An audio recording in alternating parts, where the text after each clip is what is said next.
O Senhor esteja convosco. Proclamação do Evangelho de Jesus Cristo, segundo São Lucas.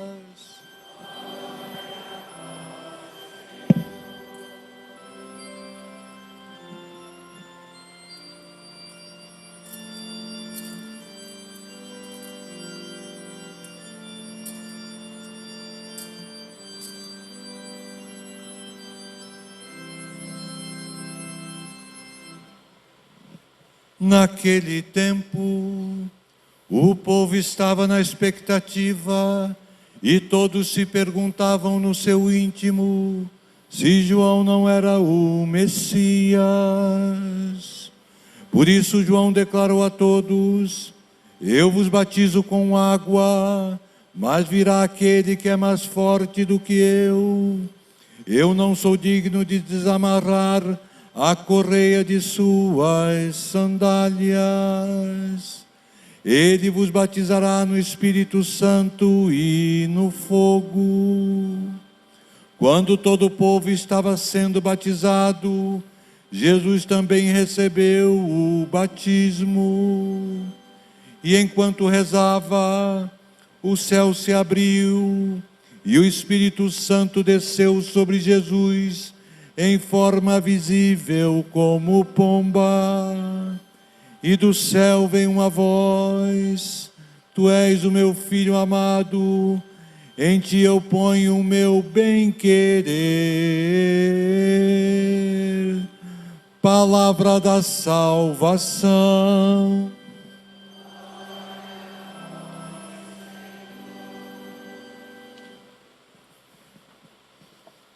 Meus caros irmãos, chegamos à festa do batismo do Senhor.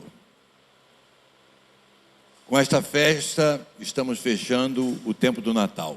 Hoje é o último dia deste tempo que passa velozmente, porém manifesta este grande mistério de Cristo, o mistério da encarnação. Na verdade, celebramos o ano inteiro, né? O mistério da encarnação, quando falamos de Jesus, no tempo comum também, não é? Aquele homem que faz milagres, aquele homem que prega a palavra de Deus como ninguém, né? Aquele homem que faz exorcismo, aquele homem que veio para nos redimir, e pode nos redimir porque é Deus. Veja, o Natal tem essa contemplação especial sobre o mistério de Cristo. E aqui está. Mais uma vez estamos diante desse mistério, sobre esse aspecto. Jesus é batizado. Mas o que é o batismo? Primeiramente devemos perguntar o que é o batismo de João Batista. O batismo de João Batista era um gesto de conversão. Não é?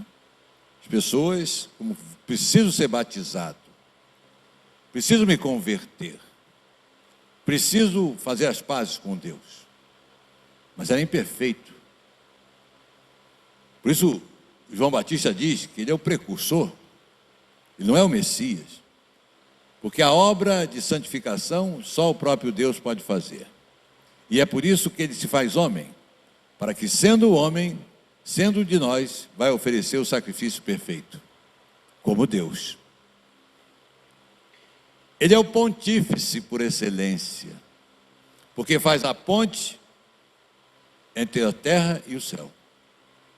É o homem Deus. Então aqui está. O batismo de João Batista era um gesto de conversão. Batismo, mas já tem raízes importantes. Está se convertendo. Eu quero me purificar. Como é que a gente se purifica? Nas águas. A água tem esse duplo sentido, de vida e de purificação. Onde a água, a vida, a fertilidade. Não é isso? As plantas nascem, os animais vêm, podem se alimentar e purifica, né? Nos lavamos. Então, justamente isso o batismo faz num nível espiritual, né? Nos dá a vida e nos purifica. E é por isso que Jesus entra naquelas águas para ser batizado. Em outra narrativa de outro evangelho, João Batista diz a Jesus: mas sou eu que devo ser batizado. Por enquanto, deixa assim. Jesus, enquanto homem, nos mostra a humildade. Ele que deve batizar João Batista. Ele não precisa daquele batismo, nem daquele, nem do que ele vai fazer. Nenhum nem outro. É um mistério, né? Hoje ainda no ofício de leitura fala que Jesus foi ungido. Aliás, a segunda leitura fala, né? Jesus foi ungido. São Pedro, né? Diz aqui nos Atos dos Apóstolos. Foi ungido por Deus com o Espírito Santo e com poder. O nome de Jesus é Jesus Cristo. Jesus é o que mesmo? Salvador. Cristo é o quê? Ungido. O Salvador ungido. Como é que você vai ungir o ungido por excelência? Como é que vai ungir aquele que é a fonte de toda unção? Então logo se vê que é uma epifania, uma epifania, uma manifestação, né? Há um outro termo que eu queria usar, uma teofania, a manifestação de Deus. Ele manifesta aquilo que ele já é, e é uma manifestação da Trindade. Jesus que entra nas águas, recebe o batismo, o Espírito Santo vem sobre ele como forma de pomba, e o Pai se faz ouvir: este é meu filho amado, nele eu boto toda a minha complacência, todo o meu prazer. Ou seja, é amado profundamente. Este é o amor que está dentro da Trindade, né? Aliás, o Espírito Santo é o amor entre o Pai e o Filho, né? Então, Jesus usa desses elementos, e para a nossa redenção, como está na leitura do profeta Isaías, sempre Isaías, aqui no Natal, no Advento, na Quaresma, né? Sempre ele. Ele não clama nem levanta a voz, né? Hoje quanta gente grita, né? Como diriam os antigos, grita alto que o argumento é fraco, né? Precisa gritar muito alto mesmo. Nem se faz ouvir pelas ruas, não quebra uma cana rachada, nem apaga um pavio que ainda fumega. Nós muitas vezes olhamos para certas pessoas e dizemos: isto é um caso perdido, vamos largar de mão que não tem jeito. Mas o Salvador não quebra a cana rachada, ele vai enfaixar a cana rachada. Ele não apaga a chama que fumega, ele vai tentar fazer aquela chama renascer, não é? Avivar aquela chama, como diz a Escritura também, não é? Este é o Salvador. Então ele veio para a nossa redenção, e é isso que se manifesta no Evangelho, o batismo de nosso Senhor, misterioso, não é? E o que é o batismo, então, né? A própria palavra batismo é isso, é uma lavagem, vem do grego, né? As águas, não é? Santo Agostinho diz que o batismo tem a matéria e a forma, né? Isso vai ser mais da Idade Média, mais da teologia clássica, mas Santo Agostinho já antecipa, dizendo: o que é a água sem as palavras? E o que são as palavras sem a água, né? O sacramento é isso, ele tem matéria e forma. Todo sacramento é de instituição divina. Não é de instituição eclesial, não, instituição divina. E a sua instituição está clara na Sagrada Escritura, ou ao menos insinuada pela prática dos apóstolos. Por exemplo, onde é que está a instituição da unção dos enfermos? Não está. Mas está lá a prática, não é? Alguém de vós está doente, diz o apóstolo Tiago, chame o presbítero da igreja para que dê a unção e cure. Está lá. O batismo está mais claro, né? Aqui, no batismo do Senhor, São Tomás diz que Jesus, quando entra nas águas, santifica a matéria. Ele escolhe com esse gesto a matéria para o sacramento do batismo. Ele escolhe. É Deus que une uma matéria a uma forma, não é? A crisma, a imposição das mãos. São Paulo encontra lá com os cristãos e: já recebeste o batismo no Espírito Santo? Nem ouvimos falar que existia um Espírito Santo, porque o negócio estava mesmo por fora, né? E aí ele batiza e impõe as mãos. É a crisma. Está lá também, mas tem que saber ler, né? Não é enfiar a Bíblia debaixo do baço, igual desodorante, e fica tudo resolvido. Não fica. Percebe? Por isso a autoridade da igreja, da tradição da igreja, que foi posta por terra com Lutero, que ficou só com o batismo, e a Eucaristia entendida lá do modo dele. Então o batismo é este sacramento que nos faz filhos de Deus, membros da igreja, templo do Espírito Santo. Quem não foi batizado é filho de Deus?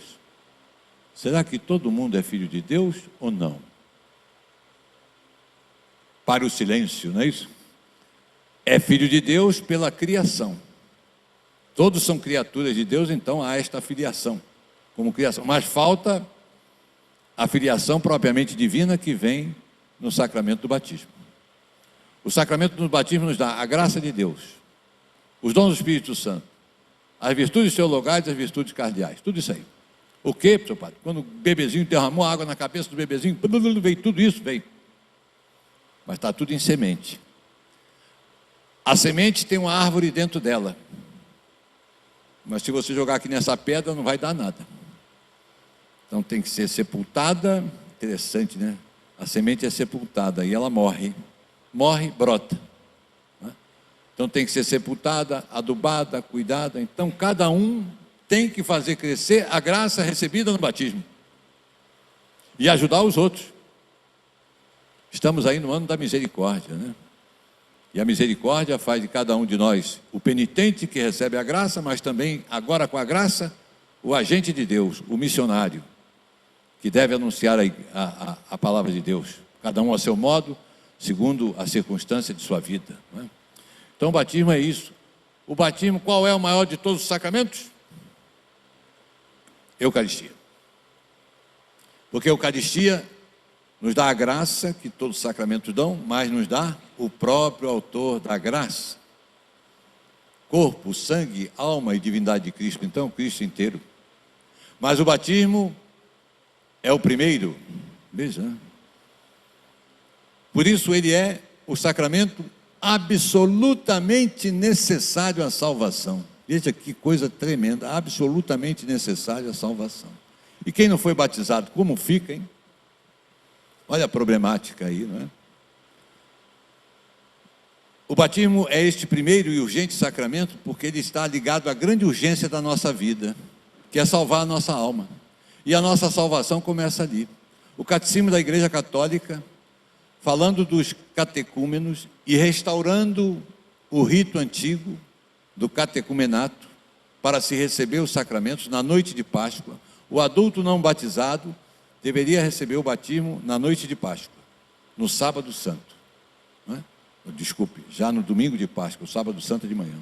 No domingo de Páscoa, na vigília pascal, porque ali receberia batismo, a crisma e a Eucaristia. Os três sacramentos da iniciação cristã, como era na igreja primitiva. Porque a igreja primitiva batizou sobretudo adultos, né? Adultos, crianças, todo mundo. Então tinha que ter aquela preparação. E aí está. E a igreja diz, a igreja trata os catecúmenos como já se fossem seus, porque ainda não são. Nós somos membros da igreja depois do batismo. Membros da igreja e passamos a ter direito aos benefícios que a igreja dá, sobretudo o sacramento, as bênçãos, as indulgências que esse ano está passando aí, né? Na Porta Santa, nas igrejas jubilares, não é isso? Então recebemos aí. Então veja, só do que nós já falamos, o quanto é criminoso o ato do aborto. Por isso, já disse aqui, tem excomunhão automática. Porque além de não deixar aquela criança ter a vida, ainda rouba a possibilidade de ser batizada. Não vem para a vida natural, que é quando saímos do seio da nossa mãe, e não recebe a vida sobrenatural. Por isso também os cristãos têm que se avivar muito isso, têm que saber que em perigo de morte, in extremis, qualquer pessoa pode batizar, até um ateu, desde que faça o que a igreja manda. O núcleo do batismo é tomar a água, jogar a água sobre a cabeça da criança dizendo, eu te batizo, água, em nome do Pai, e do Filho, e do Espírito Santo. E caso a criança sobreviva, comunica à igreja que foi batizada e o padre vai completar o rito, não vai batizar de novo, não existe rebatismo, não batiza de novo. Pode haver batizar uma segunda vez quando se tem dúvida. Então se batiza em condição. Se és que não és batizado, porque às vezes vem de uma denominação que não se tem certeza se o batismo é válido ou não. Se és que não és batizado, eu te batizo em nome do Pai, do Filho e do Espírito Santo. É condicional. Essa condição também se aplica, né? Quando se dá unção dos enfermos a uma pessoa que acabou de morrer.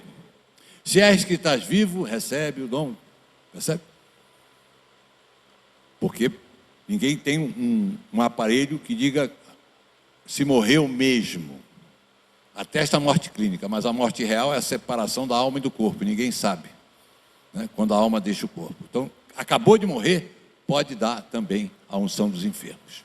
Então, membros da igreja, filhos de Deus, membros da igreja, templos do Espírito Santo. Veja que São Paulo adverte: não contristeis o Espírito Santo. Não pequeis, né? No fundo, é isso aí que ele está dizendo, né? Então, ter essa consciência que somos templos do Espírito Santo, morada de Deus, né? O batismo é um dos 3 sacramentos que imprime o caráter: batismo, crisma e ordem. Uma marca indelével. Esses sacramentos nos fazem ser reconhecidos espiritualmente até mesmo no inferno. Ele tem uma marca que leva com ele, né? A marca do Espírito Santo, que não é o Espírito Santo, né? O Espírito Santo nunca irá para o inferno. Eu já ouvi essa bobagem. Isso não existe. Porque o inferno tem como uma grave pena a pena de dano à saudade de Deus. A alma sabe que foi criada para estar diante de Deus e não está lá. A pena de dano existe em outros lugares, além do inferno? Existe provisoriamente no purgatório. É um dos sofrimentos do purgatório, é que a alma não está diante de Deus. Além dos sofrimentos, né? Mas tem o consolo que sabe que vai para diante de Deus. Então isso é que consola a alma do purgatório e faz seguir em frente, né? E poderia estar, caso exista, no limbo dos inocentes. A criança que não foi batizada, isso é muito discutível hoje, poucas pessoas acorrem a essa tese, mas ela não é incorreta, não é? Ela não é dogma, mas é doutrina certa. Dogma, doutrina comum, doutrina certa. Dogma, verdade proclamada pela igreja, todos nós devemos crer. Doutrina certa, não é dogma, mas é proclamada por muitos teólogos. Doutrina comum, desculpe. Doutrina certa, ela não é proclamada por muitos teólogos, mas ela não tem erro teológico. Então, é o caso do limbo. Que caso exista, as crianças teriam uma felicidade natural, mas não veriam a Deus. A grande perda. Isto nos chama a esta responsabilidade do batismo, né? A responsabilidade que a igreja tem, o Papa tem, os padres têm, os diáconos têm, os bispos têm, os leigos também têm. Por isso que era muito importante que médicos, enfermeiros, quem trabalha no hospital, tivesse essa noção. Que a criança está correndo risco de vida, não espera, batiza. Sobreviveu, comunica à igreja. E a história mostrou um outro batismo, que na verdade não é um batismo, mas é um canal da graça de Deus, misericordiosa, que substitui o batismo, chamado batismo de sangue. O que é isso? Catecúmenos que estavam se preparando para receber o batismo eram presos e não aceitavam a renegar a Deus e morriam. Qual era o seu batismo? No derramamento do seu sangue, né? Como os mártires inocentes, né? Foram batizados no seu próprio sangue, né? E o batismo de desejo, que pode acontecer hoje, né? Alguém também, um adulto, está se preparando para receber o batismo e antes disso morre. Não recebe o batismo, mas é evidente que ele tinha explicitamente o desejo de ser batizado. Então é o batismo de desejo. Não é o batismo propriamente, mas é um canal pelo qual recebe a graça que deveria ter recebido no rito do batismo. Esse é o batismo de desejo explícito. E ainda poderia ter o batismo de desejo implícito. E o que seria isso? A pessoa justa, que não é evangelizada, que não se converte ao catolicismo, mas no seu coração acha que está fazendo o que é correto. E isso aí só Deus pode saber, não é? Mas caso haja essa honestidade profunda, Deus há de conceder a sua graça, porque Deus é justo e misericordioso. Então, meus irmãos, ao celebrarmos a festa do batismo do Senhor, recordamos que Nosso Senhor humildemente entrou nas águas do batismo para evidenciar o seu plano de amor, a sua redenção, e depois estabelecer o batismo, o sacramento que recebemos para a nossa salvação. É o início da vida sobrenatural, é o início do nosso caminho em direção ao reino de Deus. Vamos então viver o nosso batismo, né? Profundamente. Não é um rito do passado, acabado, mas aquela graça temos que manter, e se perdermos, temos que recuperar. Podemos perder? Podemos. Como? Pelo pecado mortal. Ainda ontem, na primeira leitura, se lia, né, São João falando daquele pecado que não leva à morte. É o pecado venial, em contraste com o pecado mortal, que tem uma malícia, uma tal gravidade, que mata. Mata o quê? A vida sobrenatural. Mas graças a Deus podemos ressuscitar sobrenaturalmente também no sacramento da confissão, que é o sacramento que perdoa os pecados cometidos depois do batismo. Ainda tem isso. Quando alguém é batizado em adulto, ele pode confessar antes do batismo? Não, porque o primeiro sacramento que se recebe é o batismo. Então o adulto nem confessa. O padre pode levar a pessoa a se arrepender dos seus pecados, mas não há confissão, porque ele não pode nem receber a absolvição. Quem perdoa? O próprio batismo. Veja isso. Nessa condição, o batismo perdoa os pecados. Por isso que a confissão é o perdão dos pecados cometidos depois do batismo. Então, vamos avivar a nossa vida espiritual, né? Não deixar que essa chama que fumega se apague, ao contrário, que ela se torne grande e forte, como João Batista disse, Jesus vinha batizar na água e no fogo do Espírito Santo. Que nós sejamos verdadeiramente templo do Espírito Santo e evangelizadores. Levemos aos nossos irmãos a grande novidade do Evangelho.